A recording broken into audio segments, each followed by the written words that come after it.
हजारों साल कबल वजूद में आने वाली इस दुनिया में न जाने कितने तूफान आए, न जाने कितने ज़लज़ले आए, न जाने कितने शहर और कितनी कौमें सफाए हस्ती से मिट गईं, और ये दुनिया जो कि त्यों चलती रही। फिर इंसान ने इन तबाहाल शहरों को और असासों को तलाश करने का काम शुरू किया, और फिर बेशुमार असासे और शहर अपनी कहानी अपनी ही ज़ुबानी सुनाते हुए दरियाफ्त होना शुरू हुए। तो दोस्तों, क्यों ना आज हम भी एक ऐसे ही तारीखी मुल्क की सैर को चलें। जी हाँ दोस्तों, रिब्रू में खुशामदीद। मैं हूँ आपका दोस्त राशिद कजलबाज। दोस्तों, आज हम ओमान की सैर करेंगे और हम जानेंगे कि इसके शहर सलाला को आखिर पैगंबरों का शहर क्यों कहा जाता है। क्या वाकई ही यहाँ पर हज़रत इमरान अलैहिस्सलाम, हज़रत हूद अलैहिस्सलाम और हज़रत अय्यूब अलैहिस्सलाम के मज़ारात मौजूद हैं। और हम जानेंगे कि जब हज़रत अय्यूब अलैहिस्सलाम ने अल्लाह का शुक्र और सब्र किया तो अल्लाह पाक ने उन्हें क्या इनाम अता किया। इसके साथ ही साथ मलका बिल्किस के हवाले से और सामरी जादूगर के हवाले से भी बात करेंगे, और हम जानेंगे आज के मौजूदा ओमान के हवाले से कुछ इंटरेस्टिंग इंफॉर्मेटिव इंफॉर्मेशन को। तो दोस्तों, क्या आप तैयार हैं मेरे साथ चलने के लिए ओमान? लेकिन दोस्तों, मज़ीद आगे बढ़ने से कबल अपनी दिलचस्प मालूमात में इजाफे के लिए वीडियो को आखिर तक देखें, और अगर आपने हमारे इस चैनल को सब्सक्राइब नहीं किया है तो चैनल को सब्सक्राइब कर दें और बेल के बटन को दबा दें ताकि आने वाले नए वीडियो का नोटिफिकेशन आपको मिल सके। दोस्तों, अरब ममालिक में सबसे पहले आज़ादी हासिल करने वाला मुल्क ओमान, जिसका ऑफिशियल नेम सल्तनत ओमान है, और ये दुनिया का वो वाहिद मुल्क है जिसका इंग्लिश का पहला अल्फ़ाबेट ओ से शुरू होता है। अरब ममालिक से ताल्लुक़ रखने वाला एशियाई मुल्क ओमान, जो कि एक कदीम और खुद मुख्तार मुल्क की हैसियत रखता है, और इस मुल्क का शुमार तरक्की याफ्ता और अमीर तरीन ममालिक में किया जाता है। इस मुल्क के शुमाल मगरिब में UAE, मगरिब में सऊदी अरब, जनूब में यमन और शुमाल मशरिक में ईरान और पाकिस्तान का साहिल लगता है। इसका कैपिटल सिटी मस्कत है, और दूसरे नंबर पर आने वाला शहर सलाला, जो कि एक तारीखी हैसियत रखता है। यहाँ पर मौजूद हज़रत इमरान अलैहिस्सलाम की 100 फीट लंबी कब्र, जिसको देखने के लिए दुनिया भर से लोग दूर दूर से आते हैं और खराज तहसीन पेश करते हैं। दोस्तों, सलाला के करीबी एक और शहर जो कि 1990 में दरियाफ्त हुआ, जिसको लोग ऊबर के नाम से जानते हैं, जिसकी वजह यहाँ पे मौजूद रब्बुल खलील सहरा दुनिया का सबसे बड़ा सहरा है। इस शहर को 5000 साल कबल अज़ मसीह में मशहूर बादशाह शद्दाद ने तामीर करवाया, और इस शहर को लोबान की तिजारत का मरकज़ बना डाला।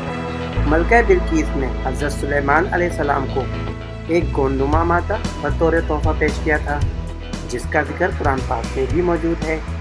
दोस्तों, इस शहर में दरियाफ्त होने वाले बुर्ज और मीनार के बारे में कहा जाता है कि ये शद्दाद की जन्नत के आसार हैं। दोस्तों, शद्दाद ने दुनिया में एक अर्जी जन्नत तामीर करवाई।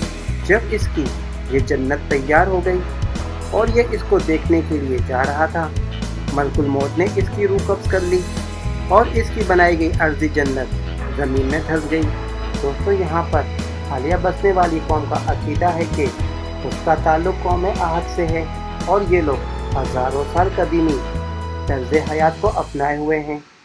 ये लोग किसी भी तरह की मजहबी या मुआशरती तब्दीली को अपनी रसूमात और सकाफत तक पहुँचने नहीं देते। यहाँ के रहने वालों का ख्याल है कि अगर इस जगह की खुदाई की जाए तो यहाँ पर कदीमी आसार मिलने के काफ़ी इम्कान मौजूद हैं, लेकिन शाह ओमान ने जर्मन आसार कदीमा को मज़ीद खुदाई की इजाज़त देने से इनकार कर दिया है। दोस्तों, इस शहर को कौमी असासा भी करार दिया जा चुका है। दोस्तों, सलाला से 25 मील दूर अल उक्सेल बीच मौजूद है। वैसे तो सलाला के अतराफ में भी समंदर मौजूद है, लेकिन इंतहाई ख़तरनाक समंदर है। लेकिन अल उक्सेल बीच भी कुछ कम ख़तरनाक नहीं है। यहाँ पे मौजूद चूने के पत्थरों में कुदरती तौर पे हो जाने वाले सुराखों से जब समंदर की लहरें टकराती हैं तो इंतहाई खौफनाक आवाज़ पैदा होती है। पहली बार यहाँ पे जाने वाला इंसान तो इन आवाज़ों को सुन के घबरा ही जाता है। इस शहर में मौजूद हज़रत इमरान अलैहिस्सलाम का मज़ार काफ़ी अहमियत का हामिल है। हज़रत इमरान अलैहिस्सलाम की अहमियत का अंदाज़ा इस बात से भी किया जा सकता है कि قرآن پاک میں حضرت عمران علیہ السلام کے نام سے ایک سورہ ال عمران موجود ہے۔ کہا جاتا ہے کہ حضرت عمران علیہ السلام کی شریک حیات نے اللہ پاک سے دعا کی تھی کہ ان کی ولادت ہوئی تو یہ اپنے بیٹے کو اللہ کی راہ میں عبادت کے لیے دے دیں گی، لیکن ان کے یہاں جب ولادت ہوئی تو بیٹی پیدا ہوئی جو کہ ولیہ حضرت مریم علیہ السلام تھیں۔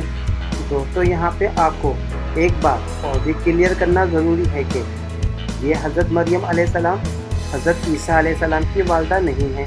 حضرت عیسیٰ علیہ السلام کی والدہ حضرت بی بی مریم علیہ السلام ایک دوسری خاتون ہیں، اور ان کا مرتبہ اور مقام بھی مسلم اور کرسچن دونوں کے دلوں میں بہت زیادہ ہے۔ دوستو حضرت عمران علیہ السلام کے یہاں حضرت مریم علیہ السلام کے علاوہ حضرت موسیٰ علیہ السلام اور حضرت ہارون علیہ السلام کی ولادت ہوئی۔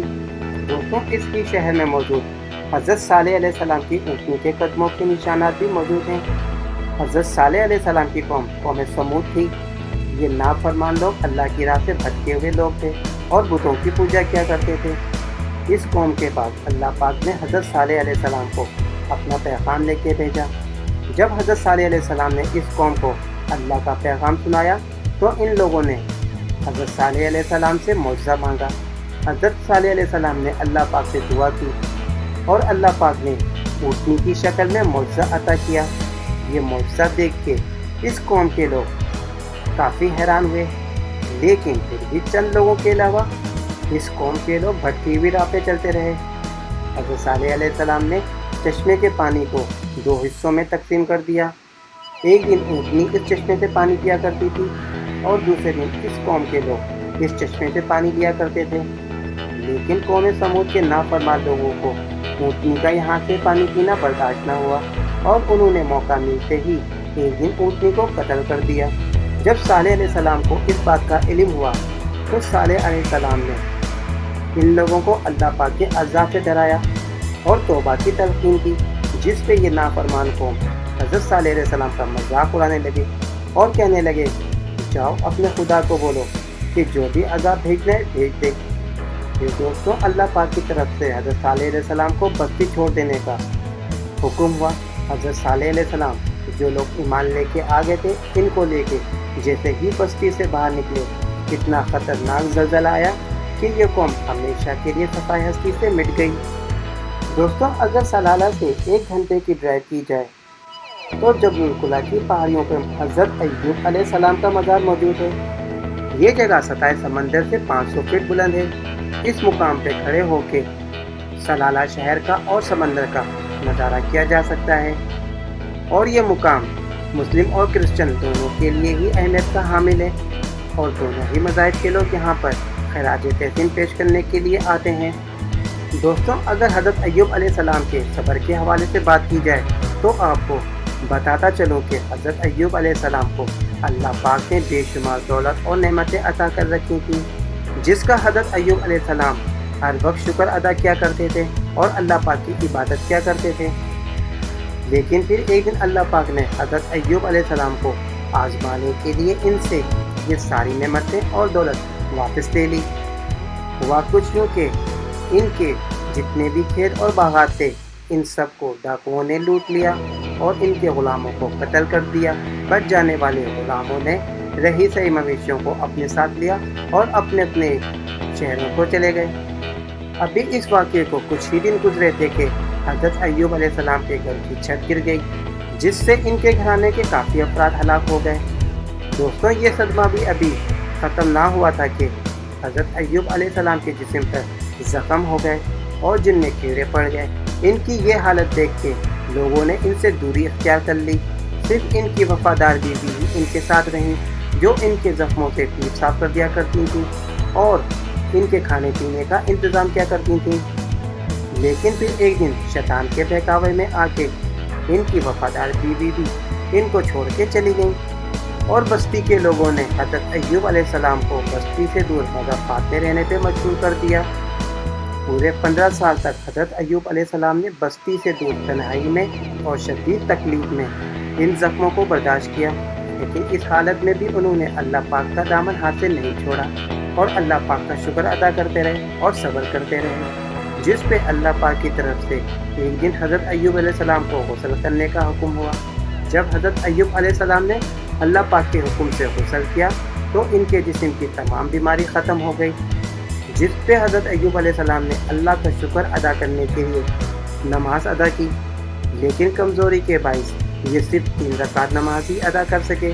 اللہ پاک کو ان کی یہ 3 رکعت نماز پڑھنا اتنی پسند آئی کہ یہ رہتی دنیا تک کے مسلمانوں کے لیے مغرب کے ٹائم 3 رکعت نماز فرض کر دی گئی۔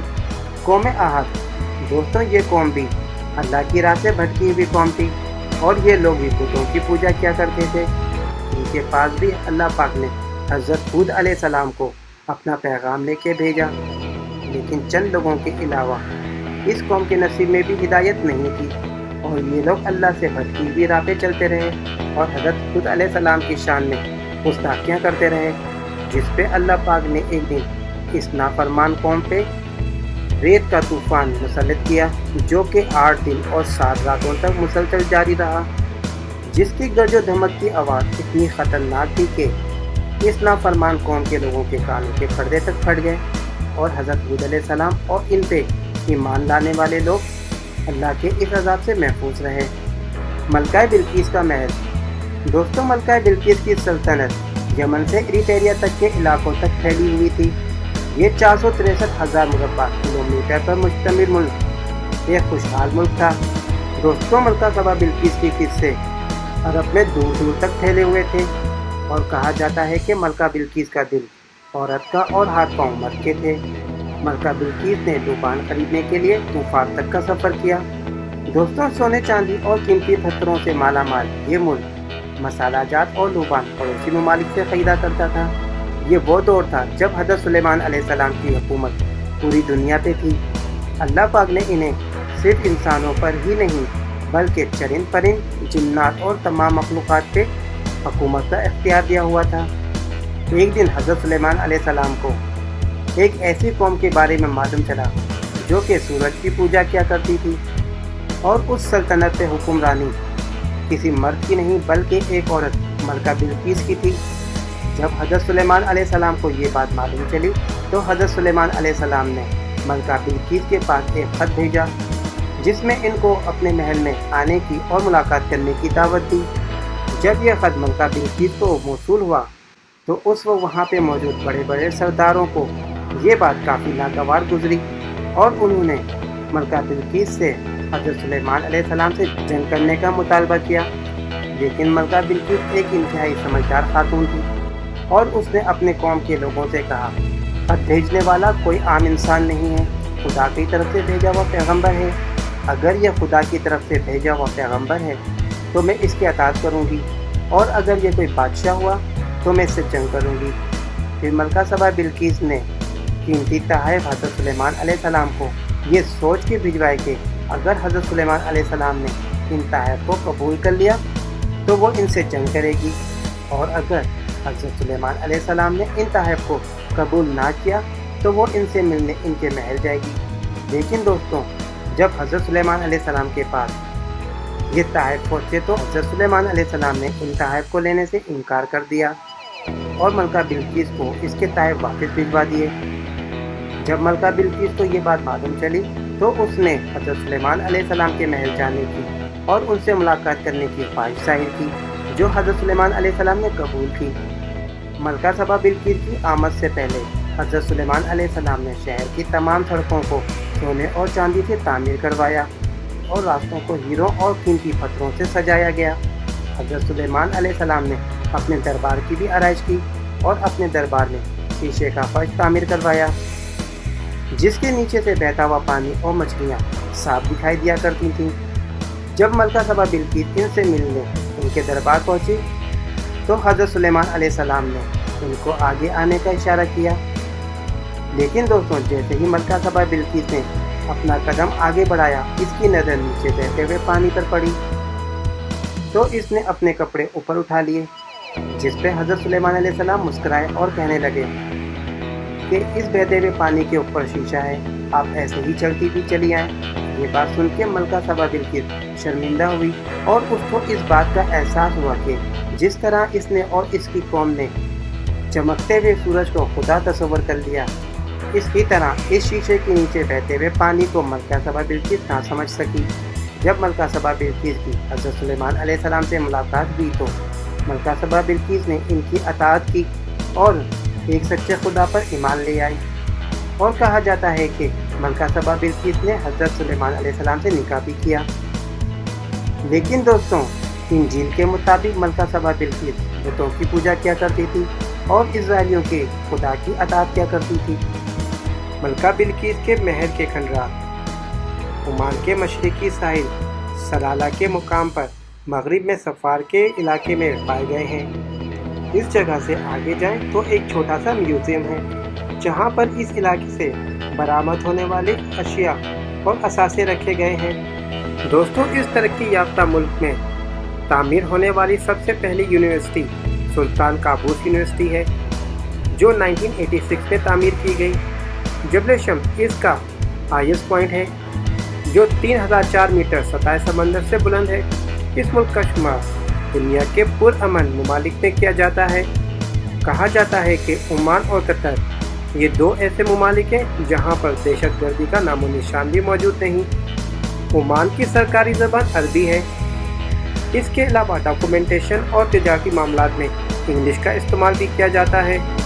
दीगर ज़बानों में बोली जाने वाली ज़बानों में उर्दू, हिंदी, बलोची, बंगाली ज़बानें भी शामिल हैं। यहाँ के लोग काफ़ी मेहमान नवाज होते हैं और ये अपने मेहमानों को कॉफ़ी, कहवा और खजूरें लाजमी पेश करते हैं और अपनी कहानियाँ सुना के खुश होते हैं। यहाँ की ख़वातीन काफ़ी मेहनती होती हैं। ये दिन भर जॉब करती हैं या स्टडी करती हैं और शाम में तमाम घर वालों के लिए खाना तैयार करती हैं।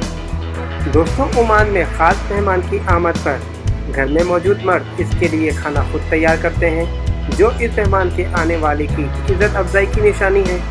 ओमान में 1784 से आले सईद की आइनी बादशाहत कायम है।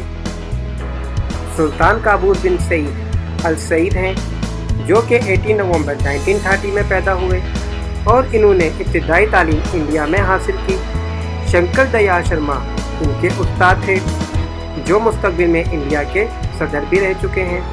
सुल्तान काबूस बिन सईद ने 1970 में सुल्तान का ओहदा संभाला।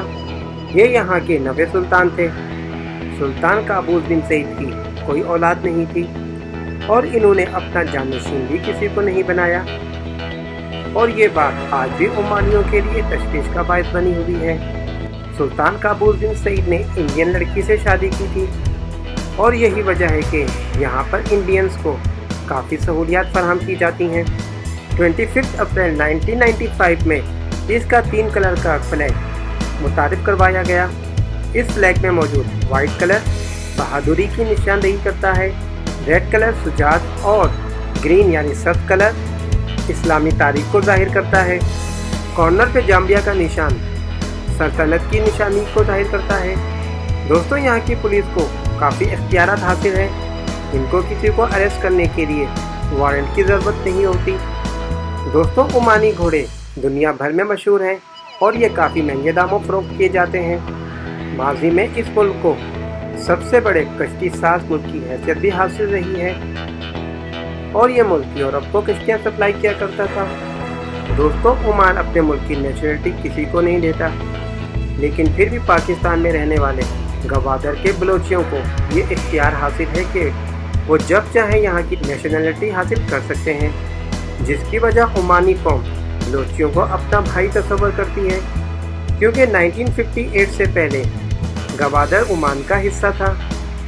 1958 में पाकिस्तान के पहले वज़ीर आज़म मोहम्मद फिरोज़ खान ने इसको सुल्तान काबूस बिन सईद के वालिद से $3 मिलियन में ख़रीद लिया था और इस हिस्से को पाकिस्तान में शामिल कर दिया गया था। यही वजह है कि गवादर के बलोचियों को ओमानी अपना शहरी तस्वर करते हैं। दोस्तों, इसका सलाला शहर एक वक्त में जादूगरी का गढ़ था। कहा जाता है कि हज़रत मूसा अलैहिस्सलाम तौरात लेने के लिए कोहे तूर पर गए और पीछे से सामने जादूगर ने कौम को बछड़े की इबादत पे लगा दिया। जब हज़रत मूसा अलैहिस्सलाम को इस बात का पता चला तो हज़रत मूसा अलैहिस्सलाम ने सामने जादूगर को मुनबदर कर दिया और सामने जादूगर सलाला आ गया। यहाँ आके इसने एक यूनिवर्सिटी भी कायम की जहाँ पे जादू की ट्रेनिंग दी जाती थी। दोस्तों, सामरी जादूगर इसी शहर में मरा। यही वजह है कि दुनिया भर के जादूगर आज भी यहाँ सलाला शहर में आते हैं। दोस्तों, सलाला शहर में रहने वाली ख़वातीन एक ख़ास किस्म का मास्क और लंबे बुर्क़े का इस्तेमाल करती हैं, जिसकी वजह सामरी जादूगर के दौर में अगर सामरी जादूगर को कोई औरत पसंद आ जाती थी तो वो इसके कदमों के निशान पे जादू कर दिया करता था, जिससे ये औरत बेबस हो जाती थी और फिर सामरी जादूगर इससे जो चाहे काम करवाता था। इसीलिए सलाला में रहने वाली ख़वातीन ने अपने चेहरों पर एक ख़ास किस्म का मास्क पहनना शुरू कर दिया और लंबे बुर्क़ों का इस्तेमाल करना शुरू कर दिया। चेहरे पे पहना जाने वाला मास्क इनके चेहरे को छुपाता था और लंबे बुर्क़े ज़मीन पे जब घसीटते थे तो इनके कदमों के निशान मिट जाया करते थे, जिससे ये सामरी जादूगर की जादू से महफूज रहती थीं। और यही वजह है कि सलाला शहर में आज भी ख़वातीन एक ख़ास किस्म का मास्क और लंबे बुर्क़ों का इस्तेमाल किया करती हैं। दोस्तों, ओमान एक अमीर कंट्री होने के बावजूद भी आपको यहाँ पर दुबई की तरह बुलंदोबाला इमारतें देखने को नहीं मिलेंगी। यहाँ पर 8 मंजिला और 40 फीट से ऊंची इमारतें बनाने पर पाबंदी है। दोस्तों, यहाँ पे इमारतों और मकानों का कलर ज़्यादातर वाइट और ऑफ वाइट होता है। ओमान दुनिया का 29वां अमीर तरीन मुल्क है, जिसका सालाना GDP $190.1 है। यहाँ की फीकस आमदनी $46,900 है। मुल्क में काम करने वाले 60% लेबर गैर मुल्की है। ज़ेरे ज़मीन से निकाला जाने वाला तेल इस मुल्क की मजबूत मईशत की बुनियाद है और ये दुनिया का तीसरा बड़ा खित्ता है जहाँ तेल के वाफर मिक़दार मौजूद है। ओमान की पैदावारी सलाहियत की अगर बात की जाए तो योमिया 9,70,400 बैरल है। आलमी सतह के इसके पास 5.38 बिलियन बैरल तेल के ज़खायर मौजूद हैं। इसी वजह से इस मुल्क को दुनिया का 21वां बड़ा मुल्क तस्वर किया जाता है। 1.99 बिलियन क्यूबिक नेचुरल गैस के ज़खायर मौजूद हैं, जो दुनिया के 53वें नंबर पर शुमार किए जाते हैं। पेट्रोल के अलावा कॉपर, गैस, खजूरें, ऊँट, मछली और केमिकल मसनूआत इसकी मईशत में कलीदी किरदार अदा करती हैं। मुल्क की 4.7% आबादी एग्रीकल्चर, 49.6% इंडस्ट्री और 45% सर्विसेज से वाबस्ता है। ये अपने मुल्क की तमाम ज़रूरियात की बिजली तेल से तैयार करता है। मस्कत इसका एक कदीमी शहर है जो 14,50,000 अफराद पर मुश्तमिल है। ये शहर 6 रियासतों पर मुश्तमिल है और मथुरा इसकी सबसे अहम रियासत है। मस्कत की कदीमी बंदरगाह का नाम भी मथुरा है। ये एक कदीमी और तिजारती बंदरगाह है। दोस्तों, यहाँ पर मौजूद 30 मीटर नीचे डीप ब्लू सिंह हॉल एक टूरिस्ट डेस्टिनेशन है। इसके अलावा अल सरकिया के इलाके मजलिसुल जिन में दुनिया की सबसे बड़ी गार मौजूद है, जहाँ जाके इंसान खो जाता है। सुल्तान काबूस बिन सईद का ज़ाती महल अल आलम पैलेस भी यहाँ पर मौजूद है। खलीज ओमान की खूबसूरत साहिली पट्टी से चंद किलोमीटर दूरी के फासले पर किला बरका मौजूद है। यहाँ पर सर्दियों के मौसम में हर दूसरे जुम्मे बुल फाइटिंग की तकरीब मुनक्किद की जाती है। दोस्तों, अगर आप यहाँ पर जाएं तो यहाँ के रिवायती हलवे को एंजॉय करना ना भूलें, जो कि आपको कॉफ़ी के छोटे छोटे कपों के साथ पेश किया जाएगा। मस्कत के शुमाल में अगर 1 घंटे की ड्राइव की जाए तो आप किला अल नुमान पहुँच जाएंगे। इसके अलावा किला नखल और वादी उल ऐन टूरिस्ट डेस्टिनेशन है। दोस्तों, वादी उल ऐन में खुदाई ना होने की वजह से तारीख़ी असासे तो देखने को कम मिलेंगे, लेकिन फिर भी हिस्ट्री में इंटरेस्ट रखने वाले लोग यहाँ से बहुत कुछ अपने मतलब का ढूंढ निकालते हैं। दोस्तों, अगर ओमानी करेंसी की बात की जाए तो कुवैती दिनार, बहरीनियन दिनार के बाद तीसरे नंबर पर सबसे मजबूत करेंसी ओमान की करेंसी ओमानी रियाल है। दोस्तों, यहाँ पर 95% लोगों को 4G इंटरनेट की सहूलत हासिल है और इसका डोमेन OM है। इसका कॉलिंग कोड +968 है। समंदरी ग़िज़ा ओमानियों की ग़िज़ाई निज़ाम की बुनियाद है। इसके अलावा ये लोग बकरी और ऊँट के गोश्त को भी बहुत ज़्यादा पसंद करते हैं। अगर मजहबी आबादी के लिहाज से बात की जाए तो इस मुल्क में 85.9% आबादी मुस्लिम की है, 6.5% ईसाई, 5.5% हिंदू, 0.8% बुद्धिस्ट और 0.1% यहूदी भी यहाँ पर आबाद हैं। 4,16,000 स्क्वायर मीटर पर मुश्तमिल इस मुल्क की सबसे बड़ी मस्जिद सुल्तान काबूस ग्रैंड मॉस्क है। यहाँ पर 20,000 नमाजियों के लिए नमाज अदा करने की गुंजाइश है। इसके हॉल में 6 लाख क्रिस्टल से बना शैंडियर 14 मीटर बुलंद है, जो कि 8.5 टन वजनी है, और इसकी लाइब्रेरी में 20,000 नायाब कुतुब भी मौजूद हैं। इस मुल्क में 1 एयरलाइन और 45 एरोप्लेन रजिस्टर्ड हैं। इसके अलावा यहाँ पर एक हेलीपोर्ट भी मौजूद है। इस मुल्क में रेलवे का कोई निज़ाम मौजूद नहीं है। 70,000 किलोमीटर लंबी खूबसूरत सड़कों का जाल मौजूद है। मुल्क में कश्ती रानी आम है और 4 बंदरगाहें भी मौजूद हैं, जो कि मीनास, सलाला, काबूस और सोहार हैं। दोस्तों, अब हम आपसे इजाज़त चाहते हैं और उम्मीद करते हैं कि हमारी आज की ये वीडियो आपको ज़रूर पसंद आई होगी। आइंदा भी मज़ीद ऐसी वीडियो देखने के लिए हमारे इस चैनल को सब्सक्राइब करना ना भूलें।